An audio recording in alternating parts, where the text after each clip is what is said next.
আজকে আমরা বেরিয়ে পড়লাম চেরির জন্য একটা গিফট কিনতে, কারণ সামনেই চেরি সোনার জন্মদিন।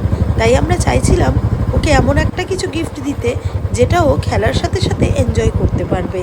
তাই আমরা বেরিয়ে পড়লাম সেই জিনিস কেনার উদ্দেশ্যে। রাস্তায় বেরিয়ে দেখলাম রাস্তায় যা গরম পড়েছে সে বলাই বাহুল্য। আস্তে আস্তে চলে এলাম আমরা সেই দোকানের দিকে। দোকানে গিয়ে এত নানান রকমের গিফট আইটেম দেখে মনটা জুড়িয়ে গেল। ফিরে গেলাম নিজেদের সেই ছোটবেলার জীবনে। সত্যি এত সুন্দর সুন্দর জিনিস হয়তো আমাদের ছোটবেলায় এত কিছু পাওয়া যেত না। চলে যাবে।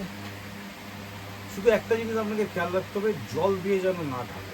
জল দিয়ে ঢাল ধোয়া যাবে, ধোয়া যায় না কোনোদিন। আচ্ছা ব্যাটারি দিয়ে ব্যাটারি কেন, ইলেকট্রনিকের এটা, জল দিয়ে কোনোদিন ধোয়া যাবে না। আমাদের পিঙ্ক টিঙ্ক ভালো মতো এটাও একই। কিরকম দাম আছে? 8,900 আগেরটা আছে বলে, আর নতুন এসছে, ঠিক আছে, মানে আসবে যে তার দাম 1,000 টাকা বেশি। এটা বড়টা আছে। আপনি যদি বয়স কত সুন্দর অরেঞ্জের। দেখি একবার একটু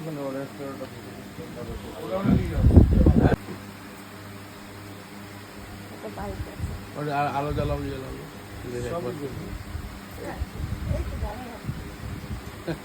মেয়েটাকে নিয়ে আসতে পারতো, মেয়েটাকে ঘুমাচ্ছে থাক। ও একটু খুশি হতো দেখে।